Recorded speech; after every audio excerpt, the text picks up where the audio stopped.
Bismillahir Rahmanir Rahim, walhamdulillahi rabbil alameen, wa salatu wa salam ala rasulillahi wa ala alihi wa sahbihi ajma'in wa ba'd. So in this video, inshallah, I want to give a brief history, storytelling time, I guess you could say, about what events, I guess you could say, propelled me to go on this path of going towards the seeking of knowledge of hadith over, of course, other things like, studying different madhabs and, all this, and whatnot. Because obviously, like right now, we have the series that came out on Institute, which is the abandoned Sunnah, the abandoned Sunnahs, and, so inshallah in that series, inshallah, bi'ithnillahi ta'ala, will continue. And it will continue for as long as Allah subhanahu wa ta'ala writes it to continue. So, and the whole point is to reintroduce the people back to these things that have been left, all these different sunnahs. But I wanted to go back in the past and just like, look back and like just talk about how this whole love for, this I guess you could say this love developed and what like led me towards that path. So of course it all started when I first became Muslim. I became Muslim and I think it was around like September of 1993. I was 15 years old at the time.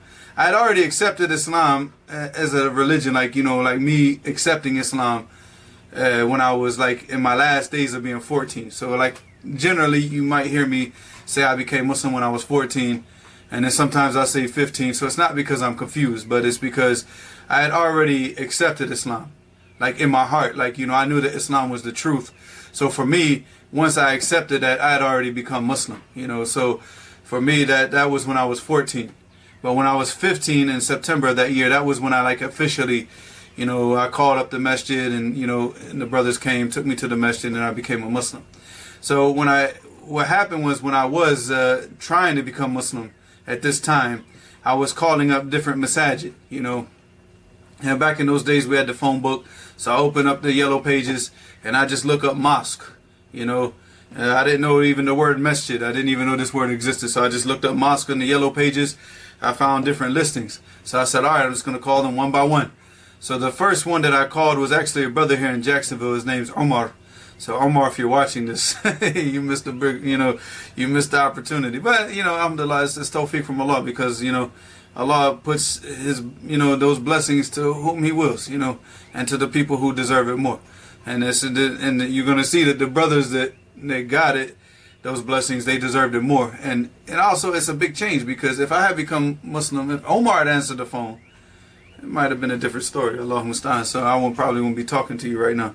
So I called Omar first and his masjid, and he answered the phone. Now Omar is kind of like he's like kind of into this like Islamic Egyptology, Pan-Africanism. He's a Muslim, he prays, alhamdulillah, Jummah and everything, even, he's a very serious brother. Even I heard a story, I don't know if it's true, but one brother even went up into the masjid one day, and this is true. We had a brother in the community that, he said that the religion, because our language is English, everything should be done in English, and so he would call the adhan in English.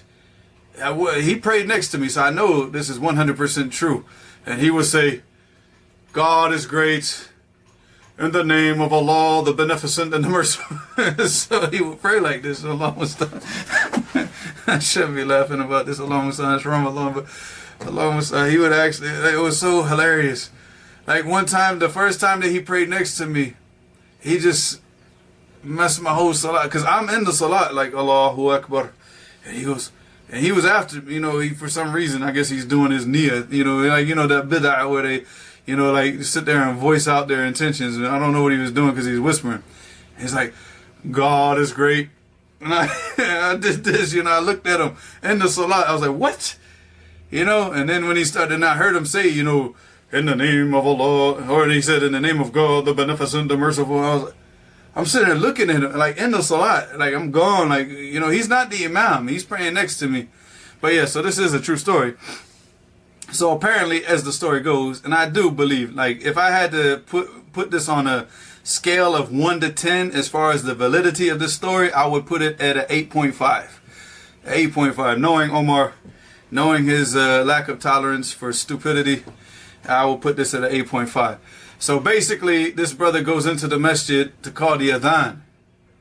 You know, and he goes up and his God is great. So Omar just like, you get out of my masjid. Get out of my masjid.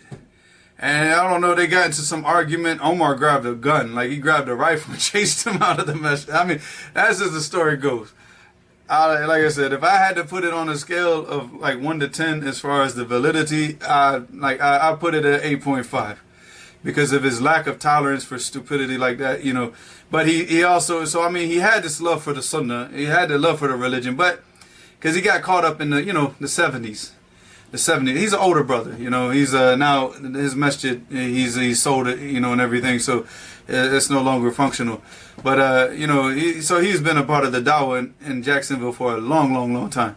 But he got caught up in that, you know, that whole 70s thing of the, you know, the Pan-Africanism and Marcus Garvey type stuff. So it kind of just, you know, and you know, Allah Mustaan. Plus, you know, lack of knowledge of the religion, because we never had anybody in Jacksonville properly teaching the religion, as you're going to see as we, you know, this goes along.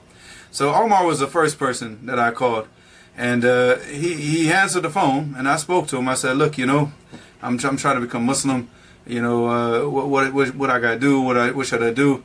I can come to you, come to me. How does this gonna work? And he's like, how old are you? Because I guess he could hear the youth in my voice. I said, I'm 15. He said, man, he said, look, you know, I don't want to get involved in all this type of stuff because you're still young and a lot of problems can come with this. He said, you go get your parents and get your parents to talk to me, and then that way, but you know, until then, he said, call me back if you get your parents' permission. Because he was like, and I told him, I was like trying to tell him, I was like, man, I don't need my parents' permission, you know, because I guess maybe I worded it wrong. But it wasn't that I don't need my parents' permission. I mean, maybe that's what I said to him, and he was like, no, get your parents' permission. We don't do that. But what I should have told him is like, you know, like basically I had that type of, you know, my mother didn't really care, you know, because at this time, you know, the environment that I'm living in, my mother, she had just been released from drug rehabilitation. Her fiance is black. Families are, you know, she's hiding this from the family and everything, trying to, like, you know, so, you know, this is the guy, he's living with us, you know, secretively, you know, and every time my grandmother comes over, he's got to bounce out the back door, like, you know what I'm saying? So she's not going to be too concerned about me becoming Muslim because she's got too many problems in her own life, you know. She just got out, she's got to get a job, she's got to get back to work, and it's hard for her to get a job now because, you know, she's a convicted felon. And she's been through all the stuff that she's been through, so she's got her own difficulties, you know. But of course, Omar, he doesn't understand all this. So, and at those days, I didn't really feel like going into details about this. I said, okay, man, thank you very much. Hung up the phone. All right, then the next person. Then I looked up, okay, what's the next masjid? So this masjid was the one on Commonwealth, which is still there today. It's a WD masjid. But alhamdulillah, the brothers that answered the phone, the brothers that prayed in that masjid the most, they're not from the WD people. You know, these are just like, you know, and I'm going to get to them in a second, inshallah. So I called up, and the brother answered the phone. The brother's name is Marty. So he answered the phone, and I explained to him the situation, and he didn't even ask, no questions asked. He's like, where do you live? I told him I live on the south side. He's like, where? Give me directions. Because, you know, back in this is 93. There's no Google Maps. You had to tell the people, you know, I live like, you know, in this part of Beach Boulevard, you know, up on, because I lived off of Beach Boulevard on Leon Road, you know, it's like, you know, so I had to give them the directions. And because my house was off the main road, and the street that I lived on, it didn't, in those days, didn't show up on the maps. So it's like I had to really give them good directions. But mashallah, I mean, he came straight to my house. He left the masjid right at that time. He took another brother with him, and they came straight to my house. It took about, 30 minutes, something like that, because Jacksonville is huge. Anybody that's been to Jacksonville, I mean, you can look this up on Wikipedia. Jacksonville, as far as land-wise, is the largest city inside of America. Like, you have the city, I think is Anchorage or whatever, in Alaska, which is the largest city land-wise as being a part of America. But Jacksonville is the largest city land-wise. So it's like if you live on the south side, you just live on the south side. You don't go Because going to the west side is like going to another town, another city. It's, you know, it's far. It's, nowadays, like now that I come back to Jacksonville, like the roads and, you know, they built different freeways and everything. So a lot of the different parts of Jacksonville are more accessible. But back in those days, it's just like you had, you know, you chose which bridge that you wanted to cross because we have the St. Johns River in the middle of the city. So whenever you want to get to any of these different parts of town, like if you live on the south side of Arlington, you know, you're on this part of the bridge. You live on the north side, the east side, or which we call out east. We don't call it the east side. They just, you know, everybody just calls it out east. But or you live on the west side, you have to cross that bridge, you know, to go to those sides of town. So, you know, on the west side, you can go up through Orange Park, you know. So it's not, it wasn't, back in those days, it was a drive. You know, it was a very, very big drive. So just for him to like, you know, come to me and go back, it would, you know, it's an hour drive, you know. So he came, you know, and I was there with my mother's fiance. His name's Emery. He's dead now. So he's a, you know, I don't want to say anything bad about him, but you know, and let's just say this: my mother met him in drug rehab. So, you know, and that's all there is to it, you know. So some people, you know, it's just, you know, we talked about this loser mentality and how it destroys the people, and it's just, that's what happens to people. The people, they put their desires before their, you know, they don't have any ambitions and things that they're trying to achieve. So they get caught up in drugs, they get caught, and then they just end up destroying themselves. And this is what happened with Emery. But Emery was there with me, and I told him, I said, look, man, these guys are going to come, I'm going to become Muslim now. And he's like, man, he's like, so I don't know what you're doing, man. And I was like, what are you talking about? He's like, man, your mother, you know, what are you doing, man? He's like, he started grabbing it, he started getting dressed. I said, what are you doing? So this is a big event, man. You should be here, man. You've been supporting me this whole time. I was like, yeah. He said, yeah, but man, because you got to keep in mind. And let me tell you about. Well, actually, this is actually before I became Muslim. All right, so this is before the brothers came, because I told you I'd already accepted Islam in my heart at 14 years old. So this was during the summer. So my birthday was in the summer. So I turned 15 during the summer. All right. So when I turned 15, like during that summer, that's when I got the autobiography of Malcolm X. So I started reading about Malcolm X. The movie Malcolm X, Spike Lee's movie X or whatever, it just come out that year. So everything was just like bam, bam, bam, bam. You know, it's just this whole Malcolm X thing. So Emery went out and bought like a Malcolm X t-shirt. All right. So now keep in mind, like me, I'm the type of person like, look, man, I love Malcolm X. You know, I loved him. I love what he was about. I love, you know, and me learning about Islam at the time, I took that shirt, I wore it first day of school. First day of school, I was at the school in a Malcolm X t-shirt. And man, if you everybody was like, huh? You know, a white guy in a Malcolm X t-shirt. What? You know, but nobody said it, because see, the thing is that a lot of people knew me. I was quiet, but I was, you know, nobody said anything to me. Like, let's just say this. I wore that shirt religiously. I made sure, like, once a week, I wore that shirt. At least once a week. And, you know, I wear it, I wash it, I wear it again.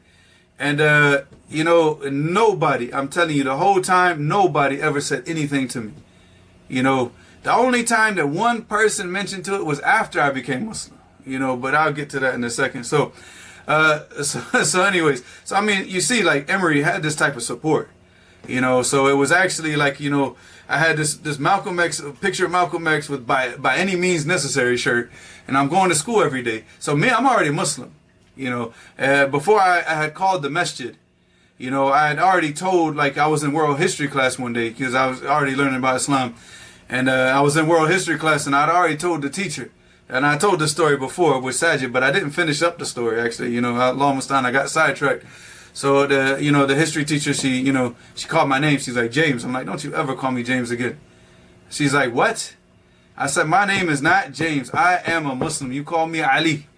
And she's like, okay, you know, because she's looking at me like, you don't have to be so, because in those days, I guess, Islam was still new to people. So, especially with the older people, you know, she's an old white lady, right? So I grew up in an all-black school when I was going to school. And most of the teachers that taught us were like, you know, middle-aged to old white ladies. And the old white ladies were the worst. You know, they used to take the black students and break rulers on their hands. You know, so, but they wouldn't do that to us. Like, you know, like the 2 white students in the class, they wouldn't do that to us. They would say, oh, you know better, don't do that. But, you know, they would take the black kids and just, and break a ruler, a wooden ruler, you know, because this is the 80s, man. This is back in the, you know, this is back in the days when I was in elementary school. So I always had this mentality of these old white ladies. I'm like, man, I don't like them. So when I was telling her that my name is Ali, I was already prepared for confrontation. I was in confrontation mode. So my name's Ali, and you're gonna call me Ali. She was like, I have no problem calling you Ali. You know, just you know, you can relax. Okay, you're Muslim, great. And I was like, huh? Whoa, okay. You know, it's like that worked. All right, you know, I didn't have to, you know, because you know, like with my family, this is confrontation. Well, we're gonna be fighting. So that was before I became Muslim. Like I said, this was at the beginning of the school year. I'm already telling the people, y'all refer to me as this.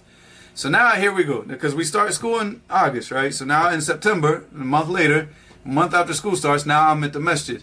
These brothers, they come. Well, I'm not at the masjid now. The brothers, they come, and they take me to the masjid. Well, before they took me to the masjid, they just pulled up at the house, right? So Emery's still there with me. And then the brothers get out the car. Now, at the time, like my only concept, because the Malcolm X movie, the book and everything, my only concept of a Muslim is a, you know, bow tie, bean pie. So I'm thinking this is what, you know, okay, these dudes are going to bring us some bean pies. Emery, you might want to wait. You know, don't go nowhere. But when they pulled up and they got out the car, the brother had a white thobe on. Both of them had white imamas with a white kufiya. And then Emery just grabbed his keys and said, I'm out of here, man. He said, no bean pies, no nothing. He got in the car, he's gone. He said, your mother's going to kill both of us, and I got nothing to do with this. And he just escaped. I mean, the brothers didn't even, I just came out, and before I could even talk to them, he was already backing out of the driveway. So it was like, and it was just me and them. So the 2 brothers that came to me were Marty and the brother Ishaq, which is a brother that we constantly, I mentioned him. I mentioned both of these brothers in the foreword of my book, which you could, you know, I don't know if it's still up there. Yes, it's right there. So in the foreword of the book, and also me and Sajid, we did a video reading from the foreword. So Ishaq is somebody that I mention a lot, you know, in the, you know, throughout talks and things like that. So and this is the whole point, because see, these brothers, I didn't know what this. I was like, what type of Islam is this? You know, this is not what I expected. You know, I thought we were gonna go out and give these fiery speeches out in the public, and you know, tell the people, you know, police this, and you know, just start yelling at the police, and you know, I didn't know. I got the Hollywood version of what, you know, Spike Lee tried to, you know, promote to the people as Islam. So, anyways, they sit me down, we start talking, and then I go to the masjid.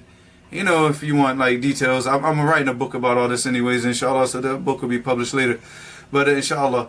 But the point is that, you know, these 2 brothers, they made it like, you know, their thing to like, okay, they came, they picked me up all the time. So, you know, once I became Muslim officially, you know, and there's a brother in the masjid, and this is where I get back to the Malcolm X shirt, is brother Joe Bradford, if you know, because you could look him up, he's known. He's because he was also born in Jacksonville. I don't know, he wasn't born in Jacksonville, but he went to high school in Jacksonville, and we were in the same high school together, me and Joe Bradford. So he became Muslim about the same, you know, the same age. Our stories are very, very, very similar, and also him at the same time. You know, even though he was already Muslim, because he's older than me. I think he's about 2 years, 2 years older than me. Because I was in 10th grade, he was in 12th grade. So you know, but he went to he had a different program that he went to, so I didn't actually see him in school. So I only seen him when he went to go get on his bus and leave. So like now I meet him for the first time at the masjid. And Joe Bradford he's the brother that sat me down, taught me Surah Al-Fatiha. So even Joe Bradford, he would like, you know, he like took it as like a, you know, like a mentorship thing, you know. So alhamdulillah, a lot of the, you know, the early stuff about prayer, the salat, and you know, the tashahhud, and you know, all this stuff, he was the brother that sat down and actually taught me all this stuff, right? So he saw me, he's like, I know you, man. He's like, I saw you at Sandalwood, you know, wearing a Malcolm X shirt. And I was like, yeah. He's like, I was wondering what was a white guy wearing a Malcolm X shirt for. I was like, yeah, you know. So I was reading the autobiography, and my mother's fiance bought me the shirt, and so I just started wearing it. So it's like, he said, that's interesting. So it's good to see you here. So, alhamdulillah, So like I said, in the beginning, it was mainly Joe Bradford. He was the one that was, teaching me, like I said, Surah Al-Fatiha and all the stuff that I needed to know for the Salat. But it was Ishaq and Marti that they were all coming all the time to me, get me and take me to the masjid, bring me home from the masjid. So they took a lot of care, because Marti, he lived closer to me. Ishaq, I don't know where he lived. Nobody ever knew where Ishaq lived. It's the longest time. Ishaq was always this mysterious figure. Nobody knew what his job was and where he lived at, But I think at that time he lived on the west side, closer to the Commonwealth. And that's why they went to the Commonwealth a lot. But the thing was that with Ishaq, was that I noticed that I started to learn from him, is that he always tried to practice the Sunnah. So he had a copy of Sahih Bukhari, the one that was printed in English by Dar es Salaam. And he just read through that every single night. He just read through it every night. And he would, take that hadith. So he tried to dress like the Prophet. He tried to, sleep like the Prophet, eat like the Prophet, and all the things that he could learn throughout Sahih Bukhari. So this was the type of tarbiyah that I was getting from him. Now, keep in mind, I'm young. I just come into Islam, but this is my example now. He's not teaching me this. He's not telling me, hey, you need to read Bukhari. But I'm watching his example. I'm watching what he's doing.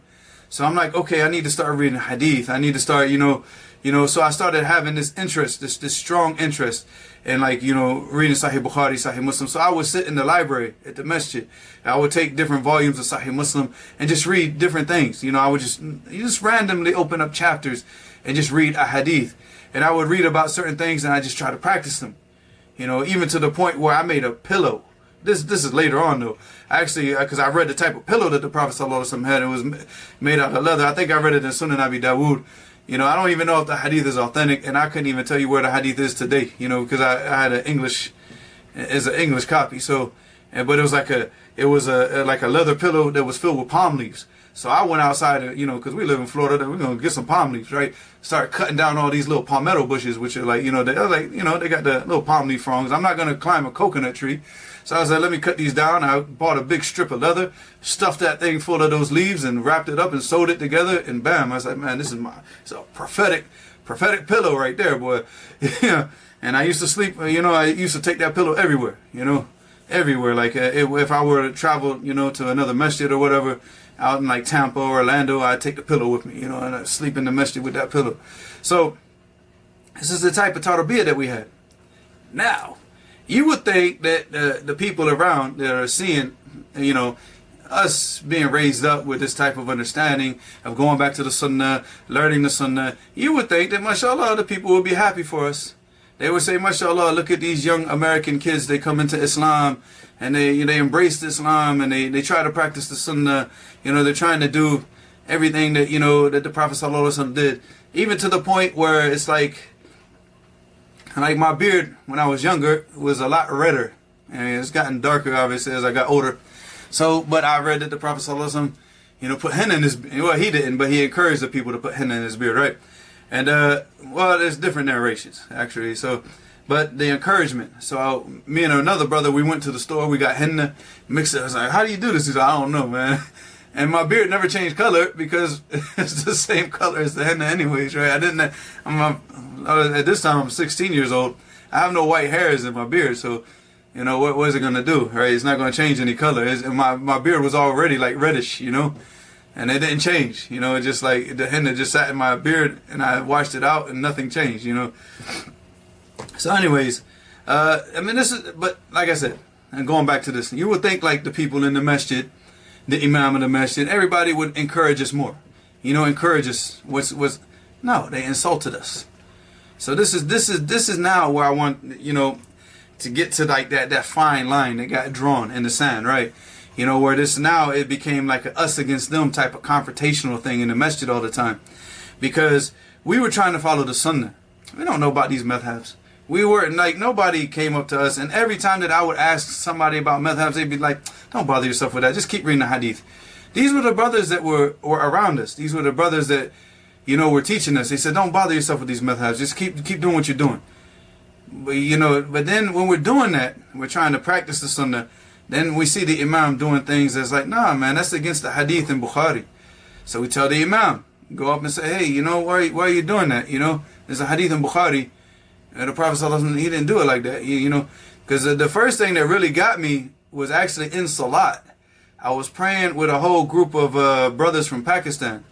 And it was, so the Imam and everybody in the Saf, they were from Pakistan, maybe Pakistan, maybe Bangladesh, whatever the case may be. But, you know, they were all brothers from that area, right? So I was the only one there because I came late and I had to pray with this second Jama'ah. So I didn't pray with the other brothers. So it's Maghrib, right? It's Maghrib and we're praying. And the Imam, he's like, of course, he didn't say wala dhalin, wala dhalin with a za, you know. So and I'm like, okay. So he said wala dhalin. I said what? I was the only one saying it, and I couldn't even finish it because I was like, I thought I did something wrong, you know. It's like And I didn't say I mean for the rest of the salah. I was so embarrassed because I'm still young, you know. I'm thinking like, oh my God, man, did I do something wrong? So I go and talk to the brothers. I'm like, what happened? He said, this is their madhab, you know. They don't follow the Sunnah, you know. And this is, you know, I'm saying this is like, you know, they say, you know, but I said, yeah, because I was like, I read the hadith, you know. You say Ameen, and if your Ameen matches the Ameen of the Malaika, you know, your sins are forgiven. You know, this is what I knew, you know. And they're like, yeah, these people don't follow that. They follow Abu Hanifa. You know, I'm like, what? Well, who was Abu Hanifa? You know, I don't know this stuff. And a lot of these instances kept coming up. You know, people telling us, you know, about the raising the hands. We're trying to get foot to foot, and people don't want to get foot to foot. So we keep like, next thing you know, we're doing like a Jean-Claude Van Damme type of split in the masjid, you know, trying to, you know, and, you know, Allah musta'an. And it just got annoying to me, you know. I'm like, why did these people not want to, like, it's very clear, you know, we're reading that hadith. And then every time that we go to the Imam will be, he's like, you guys, you don't understand the hadith. You don't understand the hadith, just leave it, you know. And there's an Imam also, he's Hanafi, and the Imam was from Pakistan. He never studied Islam. He just, all he was in the Tahfidh al-Quran, and he got his degree in comparative religions. So again, it's another case of one of these guys that never studied Islam. They go out, now he's the Imam in the masjid telling the people about Islam. But himself, he studied in Britain with Kuffar. Then he's doing his master's degree in America with Kuffar. So he never actually sat down and studied the religion with the ulama. And he's like, no, you know, he's just telling us, you guys, you don't understand the hadith. You don't understand the hadith. You know, you don't know Arab. You know, you need to know Arabic. You know, you don't understand it. So I'm like, what? I was like, come on, man, it can't be that bad. I mean, it's a translation. I know the translation is not perfect, but it can't be that bad. I mean, you gave me a translation of the Quran to understand the Quran, and you never told me I don't understand the Quran, but now you're telling me I don't understand the Hadith, so I didn't get their logic, right? And then they used to insult us all the time, you know. Whenever we come in the masjid, they, you know, the Hanafi crew, they say, look, these are the followers of Ishaq. These are the Ishaq's followers, you know, because they thought that we were just trying to be like Ishaq. No, we were following the example of the brother Ishaq, Allah Yahfadhu, and following the Sunnah and going back to the Hadith and practicing our religion. And they called us other names, you know, but back in those days, I didn't understand what they were saying. So, you know, and it always became like this confrontational thing. But it only propelled us more. You know, it only propelled us more to like try to understand more and read more and practice more. Because it got to the point where it's like, you know, at first we were hoping the people would be happy this is what we were doing. But then when they got angry, you know, it hurt. It really, really hurt us. I'm young. You know, I'm at that little impressionable stage in my life where, you know, I'm like, am I doing something wrong? You know, I'm not following the religion right? Why are these people so angry? Because I'm trying to follow the Sunnah. I'm 16 years old, you know. So, but they just kept, you know, like I said, it's these insults. Even one time I went to the Imam and I told him, I said, Akhi, he told me, I'm sorry, I was talking to him and he said, you know, you need to memorize this dua from the Quran. And I said, okay, teach me. He said, no. He went over, Ishaq was sitting down. Ishaq used to sit up all night reading Bukhari in those days. This is way back in the days, right? So, you know, this is like 94 now, like 94-ish. And so Ishaq was sitting on the wall. And I think he had a mushaf. It was open in his lap. But because he used to sit up all night reading Bukhari, he was like just dozing off. So the Imam's like talking to him, Ishaq, and he's dozing off. And he's like, huh? And he's like, here, teach him this dua from the Quran. I said, why don't you just teach me? He's like, hey, just let him teach you, you know? It was basically like, you follow him, you don't follow me. I'm like, you evil people, you evil people. So I sit down with Ishaq was going over the dua. He's trying to stay awake the whole time. But the thing was that he wanted to show was that, you know, he wanted to put Ishaq on the spot. He wanted to show up Ishaq. You know, see, it's just how evil the people are. See, Ishaq never professed to be a person of knowledge. He's a very humble brother, a beautiful brother. You know, his mannerisms, the way that he talks to people, everybody in the community loves him. I mean, there's nobody, you know, that doesn't love Ishaq, even till today. You know, Ishaq was just at my house tonight. Just last night now, because it's now just after Fajr. But, and just bringing food and everything for my family. That's just the type of brother he is. We brought so much food. He brought like a big plate of rice and, you know, meat, and then he brought like bag of rice and eggs and all this. This is the type of brother that Ishaq is. He just, and everybody knows this. You know, he goes to the different supermarkets, he gets the stuff, you know, like the, you know, the bread and everything that they don't want, you know, and they're about to discard. But it's still, you know, it's still good. And he gets that bread and he takes it to like the, you know, the people like the refugees from Afghanistan and Syria. It's the type of brother he is, you know. But you know, but he loves to follow the Sunnah. He never professes to be knowledgeable, and he never did. He never pushed himself. We were the ones that like took, you know, that we had that type of outright behavior, and we were the ones that were like real confrontational with the people. Ishaq never was. But they always want to show him up and try to insult him and belittle him and try to, like, you know, oh, those are Ishaq's followers. They don't know anything. They're just Masakin, Wahhabis, you know. And then this is the type of behavior that we grew up with. And I'm not alone in this. I'm pretty sure if we go to the comment section of this video, I'm pretty sure you're going to see, and anybody that has similar experience, feel free. You know, you have that comment section and you can mention your experiences like this, and, you know, that you've had to deal with in the masjid. You know, feel free to do this in the comment section. I want to read it. I want to read your experience. I like to hear it, but, you know, obviously you can't do that. Write it. I'm going to read it, inshallah. You know, but it's just, this is the reality. But with us, it didn't, you know, at first, like I said, it was painful. It hurt. But then it was like, you know what? Forget these people. We're going to keep practicing the Sunnah. We're going to practice more of the Sunnah. We're going to learn more of the Sunnah. And we're going to, we're just going to like, oh, we're going to drive them crazy. And that's what we did. So instead of going up to the Imam now, you know, now those days of going up to the Imam and say, oh, you know, Mr. Imam, you know, this hadith, you know, what you did is kind of contrary to the hadith. Those days are done now. Now we go up like, what is this? What is this? No, that's not the hadith in Bukhari. You know the hadith in Bukhari. Why, you know, now we started getting gangster on them. You know, because, I mean, it's like, you know, don't take our kindness for weakness. You know, the brother that was with me is a brother, I mean, alhamdulillah, I don't even want to go into his history, but he's a rough brother. And, you know, all of us, we come from a rough upbringing. And, you know, we try to be nice because it's Islam, but don't take that kindness for weakness. Because we're going to get up in your face, you know, and that's what happened. And that's what happened. You know, you start trying to, you know, now you're insulting the brother that, you know, came and taught me Islam. You're insulting him. We're going to get up, you know what I'm saying? We're going to get in your face. And we did. We just like every single time, every time. They did. I mean, to the point, I think if they could have just blocked us from coming to the masjid, they would have done it. They would have done it. And we used to always say this. We was like, man, we're going to go study hadith. I wonder what they're going to say. We learn Arabic. We learn the Arabic language. And we come back and we study hadith. What are they going to say then? They're going to say we don't understand it. Oh, yeah. So this is what, you know, propelled this change, you know. And because there was a time where Ishaq, he moved, so he wasn't at that masjid anymore. A lot of the brothers, they didn't go to that Islamic center anymore. The brother that was with me, he got, I don't want to go into this situation because let's just say he disappeared.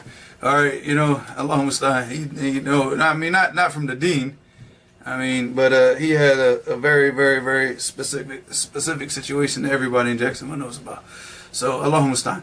But anyways, so, you know, so it was just me now. And I was just like, At this time, I'd already gone to jail, out of jail, in jail, out of jail.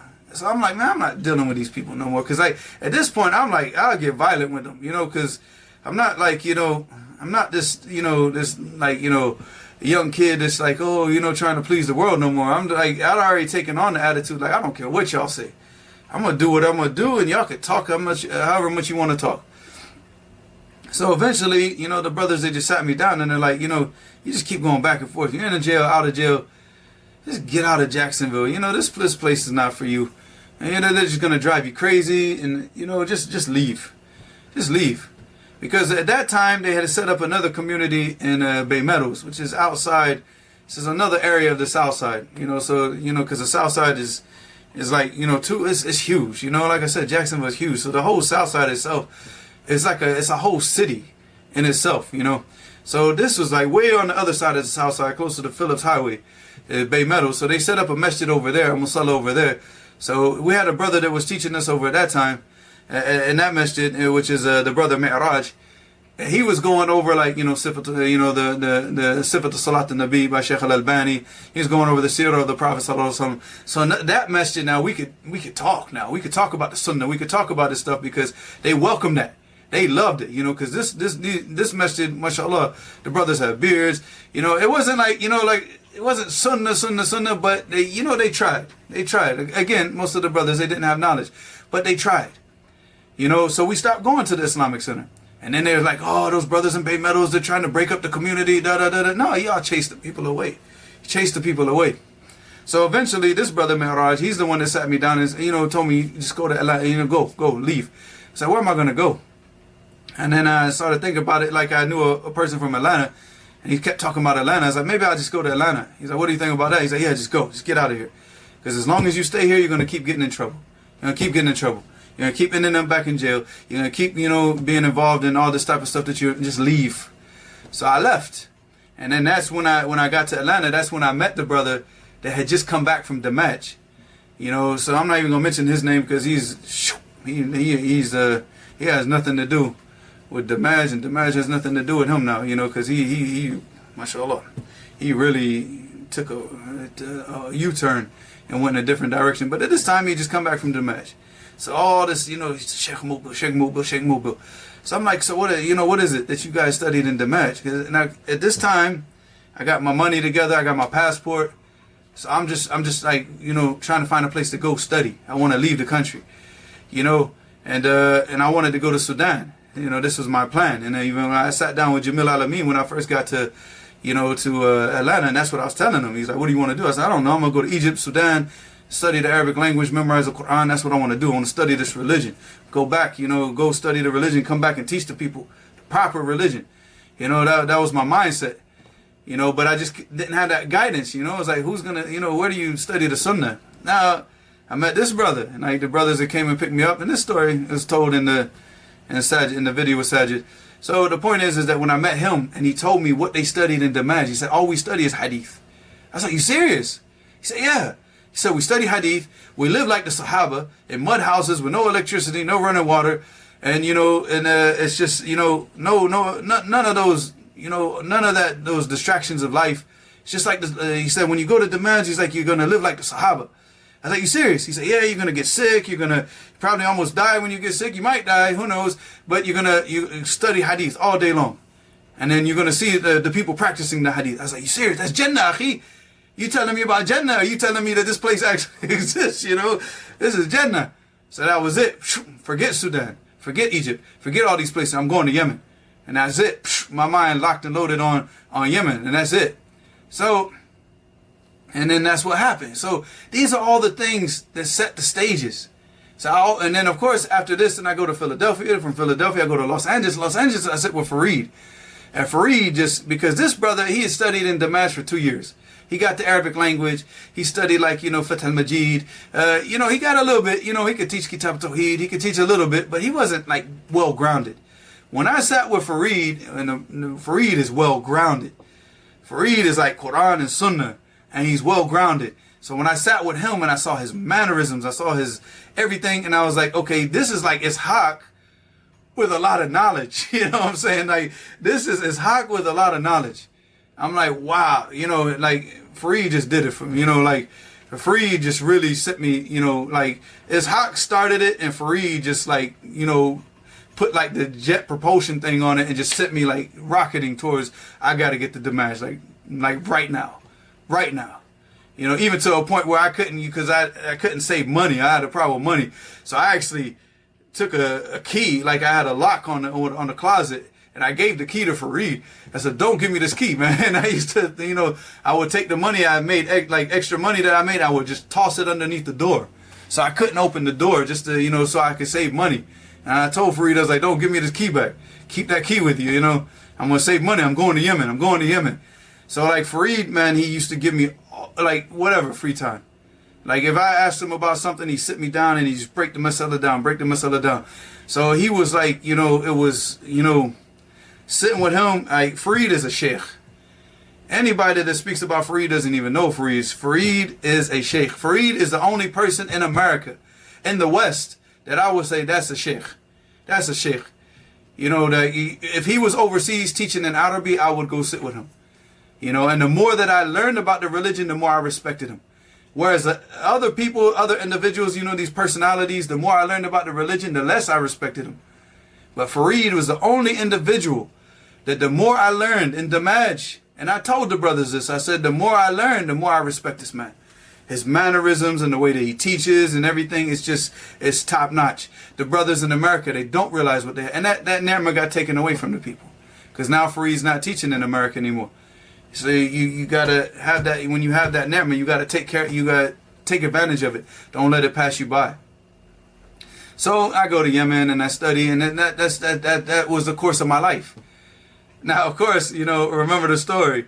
If I come back, what are they gonna say? Well, when I come back and they know I went to Damaj and I studied hadith and everything, guess what? He can't teach in the masjid. We're not going to let him teach in the masjid. We're not going to let him talk to the people in the masjid.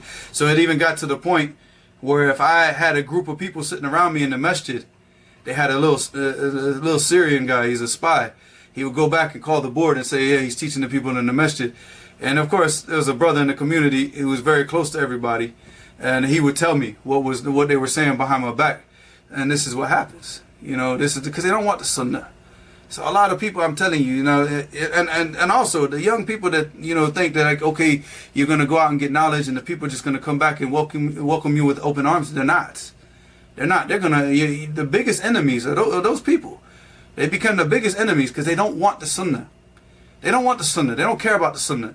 And you talking about the Sunnah is against what they're trying to do.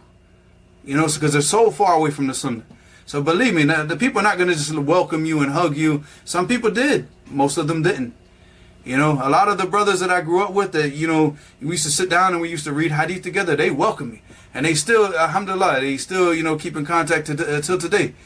But those guys, nah, you can't teach in the masjid. You can't, we don't want them we don't want them talking nothing. So you see the reality of the situation. And this is but that's why I'm saying you have to make, what you're doing it for Allah. You're not doing it for the people. You're doing it for the pleasure of Allah. So don't concern yourself with what they say. They're gonna talk about you. They're gonna insult you. They're gonna do everything. But don't, you gotta have like we say down south. You gotta have some thick skin. And you can't allow that stuff to get to your heart. They said worse to the Prophet sallallahu alaihi wasallam, and look what he went through. So of course you following that path of the Prophet sallallahu alaihi wasallam, trying to call back to the Sunnah, they're gonna talk about you. They're gonna insult you. They insulted the Prophet. His own family insulted him. You think the people are going to do to you? They're going to praise you. So this is the reality, and this is the mindset that you have to go into all these studies with, is that this is, I'm going into this, I don't care about the people. Wallahi, everybody on the face of this earth can sit there and say what they want. There's going to be anbiya that come with one follower. And the anbiya, laysa ma'u ahad. Nabi, a prophet, is going to come on the day of judgment with no followers. So who cares? If you have to be an ummah by yourself, just like Ibrahim, sallallahu alayhi wasallam, kana ummatan qanitan lillah. Ummah, one man. That's what you have to be. And you call the people to the Sunnah even if nobody listens to you. Because this is what we're about. So first, your first priority is to learn the Sunnah. And then your second priority is to call to it. If you have to use a madhab to like, you know, try to get you along in the way to understand the different masail and fiqh, or that's just because the place that you live, that's what they teach. In Yemen, we never taught a madhab. And alhamdulillah, and they look at all the, you know, you look at all the Yemenis and the fiqh that comes from the people of Yemen. Nail al-Awtar is one of the best books of fiqh, even in the Kulliyat al-Sharia. That was one of the main books that they had to read from in Kulliyat al-Sharia back in the days in Saudiya. And it was written by a man who rejected all the madhab. You understand? And go read Nail al-Awtar for those people that say, oh, you can't understand it from the hadith. Go read it. Because Shawkani rahimahullah in Nail al-Awtar, he goes back to the kalam of the Salaf. He goes back and looks at what the Sahaba, their opinions, and the Tabi'een. And that's the way it's done. But if you live in a place where they do study the madhab, and you follow along with the programs, but just keep in your mind that this is only a vehicle to get you from point A to point B. And once you get to point B, you're going to get out that vehicle, you're going to leave it, and you're going to go and just like focus on the Sunnah. Because once you get into the books like Nail al-Awtar, you go read all the Shawkani's books. Read Subul al-Salam by Amir al-Sanani. Same opinions. You know, the same way of dealing with it. They look at the kalam of the Salaf. And that's what we should do. Obviously, with the layman, he can't do that. But just keep in your mind that this is just a wasila. This is not the ghaya. This is a means. It's not the ends. The madhab is only a means to get to where you're going, not the ends. So focus on that and focus on learning the sunnah, practicing the sunnah, and calling the people to sunnah, even if you are the only person that will listen to you. Allahumma musta'an wa ilahuna subhanaka wa bihamdika ashhadu an la ilaha illa ant astaghfiruka wa atubu ilayk.